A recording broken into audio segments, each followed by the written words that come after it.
Okay. So obviously, like after your time in the MLB, you actually went and played in Japan, Yeah, as yeah, evidenced yeah. by the shirt that you're wearing right now as well. Yes, Um, yeah. I made dab in there. Yep. how hard was it adjusting to life in Japan? Um, it was okay living there. I love Japan, and it was some of the best. I had the best food, very safe, very just very nice people. I mean, we loved it. I mean, me and my wife were saying that like we loved our time there. We miss it. We named these places. We all saw beautiful areas. Baseball was intense, very intense, man. We tell you what, I got in the best shape of my life there because I mean, I've never ran so much in my life. We do footwork drills every day. We hit. We would do post game in the hotel in our uniform dry swings, which dry swing is just literally practicing your swing, and we would do that in the hotel that we're staying in. So I mean, or the after the game in the parking lot. I mean, it was mandatory. I mean, this wasn't just like, oh, some guys did it. It was like, no, no, you got to do this. So a lot of little things that you come over. It's like, well, we didn't do it like this in America, but I try to embrace as much as I can. Be like, hey, I'm not in America right now. This is Japan. It's Japan baseball, and I'm going to try to learn everything I can and adapt and do the best I can. So I'm not going to, act like American baseball is better because those guys can really play baseball over there. I mean, they're amazing athletes and they work their butts off. So I try to fit in as much as I can, and it was definitely one of those things where I came home after that 2017 season.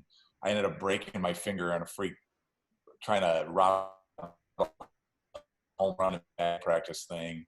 And I got hit with the ball in the tip of the finger. I had to have a couple screws put in, but it set me back, and I missed like most of the season, but I was still running. I still felt like I was in the best shape literally of my career.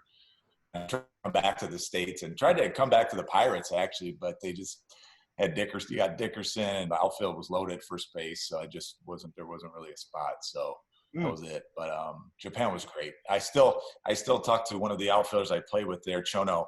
He doesn't speak English and I don't speak Japanese, but we'll FaceTime and we'll just wave at each other and say, "You okay? Good, good. Okay, buddy. Okay, I'll talk to you later. Okay, bye." And that's basically our conversations about once a month. Just checking in. And Yeah, it's but awesome. they were a great group of guys, man. They took care of. I came, they took care of me and just were very patient with me, not knowing, you know Japanese, some of the culture and some of the baseball culture and things to do, and it was a great experience. Besides, like those things you mentioned where you would run all the time and you had the swinging in the hotel, what were like some of the key differences between the MLB and Japanese baseball that you noticed? I think just overall repetition of things. I mean, we'd have one day off a week, and that if we were losing those games, we would practice on that off day. I think just the repetition of things, it would just up a tick. And I'm not saying American baseball players don't work hard, because of course we do. We work our butts off in the cage, but it's on another level of almost like, wow, this is intense. And I didn't know if my body would hold up just because I've never done that much running all throughout the whole entire season, doing those type of drills. But, I found out like, yeah, I lost some weight and got a little skinnier and was feeling good, feeling lighter and was feeling great. So, I mean, it definitely works. And so I tried to, that's why I wanted to come back in the States and just kind of take some of what I learned in Japan and implement it here and, do those type of things here. So there's a lot of similarities, but definitely a lot of differences in just your day-to-day work, how that goes. I was about So to you say, mentioned, I wonder if it'd almost be beneficial for a guy to go spend a year in Japan early in their career just to take some of that and then come back. That's exactly what I was thinking when I was there. I was like, man, if I would have came here when I was in the minor leagues for a year or two, and was able to come back, I think I would have got that much better, that much quicker.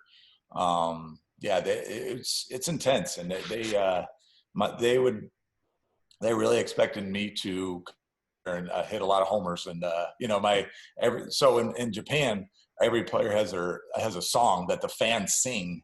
It's like their walk-up song. So like they Oh, do a wow. chant for like every player, and mine was home run, Garrett Jones. because I guess in Japan you say the O's after T, so it's Garretto. Mm. So I'm hitting every time, and they're just home run, Garretto. So I'm like, can I just hit a single? Like I'm trying to hit a home run every time and feel like I need to.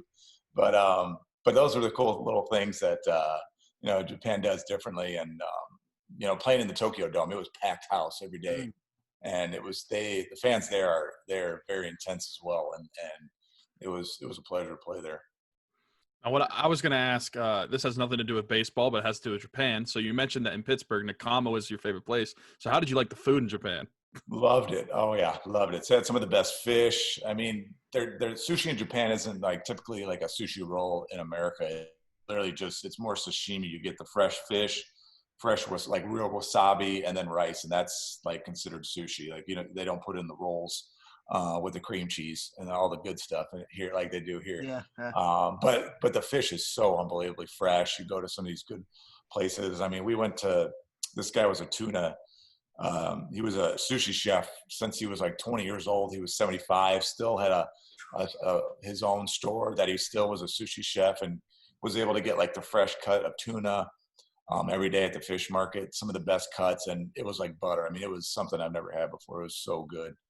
And, and just the time and precision and quality that they put into everything was something I really appreciated.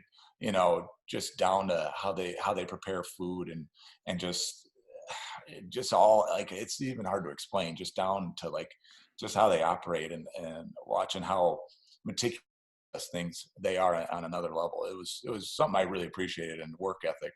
So that's why I say like I tried to bring that home and I wanted to put that to the test here.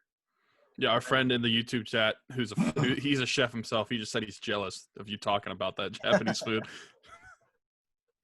Oh, wait, say that again. You're breaking up. Oh, sorry about that. Our friend is in the YouTube chat, and he said that he's jealous that you had that Japanese food because he's a chef himself.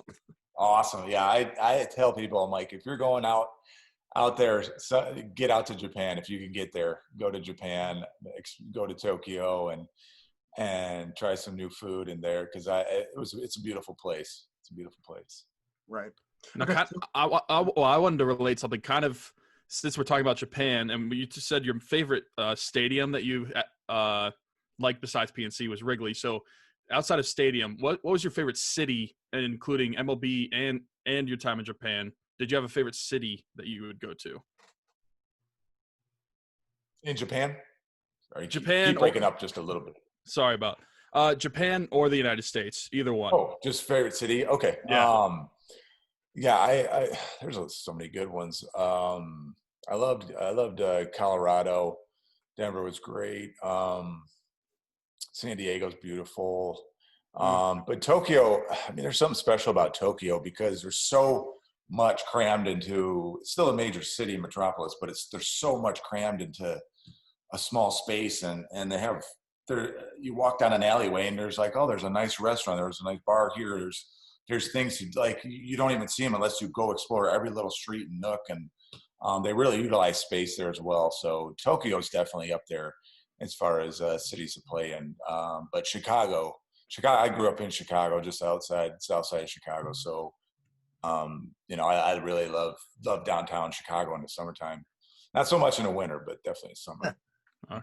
What were the fan bases like in Japan? Was it just like in the MLB where like they have like diehard fans? Oh yeah. It was intense. I mean, we had Sakamoto was our shortstop, this kid, and he can play, man. And he was like the Derek Jeter of Japan, they would call him. He's like Derek Jeter of Japan. I mean, he could hit, he could pick it, he did it all. And I mean, those guys, they had paparazzi, and I know some guys got in trouble like they had a paparazzi magazine in Japan, and some guys got some pictures taken that were put in this magazine, and I'm like, what happened? I have to ask, like, what's going on? I can't read anything. So my translator was like, oh, they got, they were going somewhere they shouldn't have been, and paparazzi got a picture of them, so they got in trouble. And so, I mean, like, I got recognized a lot there. I mean, obviously I stood out a little bit more. But yeah, those guys can't go too many places.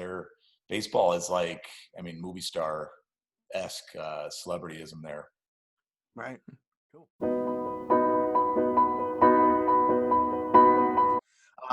Do you see maybe some similarities with where the Pirates are right now as to where they were early on in your time with the Pirates before we got to like the playoff years? Yeah, definitely. I think they're loaded with talent. They're loaded with good arms, good bats, speed, everything. I mean, they defense. They have a lot of talent. They still have some guys coming up. I think that'll be ready soon as well. So yeah, I think they're close. I think it's just going to be a matter of those guys continue to develop team and not hopefully they keep a lot of the team together and not start breaking too many guys off. But yeah, I think we keep a lot of the nucleus, the main guys together and continue to grow. Pirates are going to be right back to where they were 2013, just back in the playoffs, man, because the talent's there, and it's just a matter of just harnessing that talent and developing.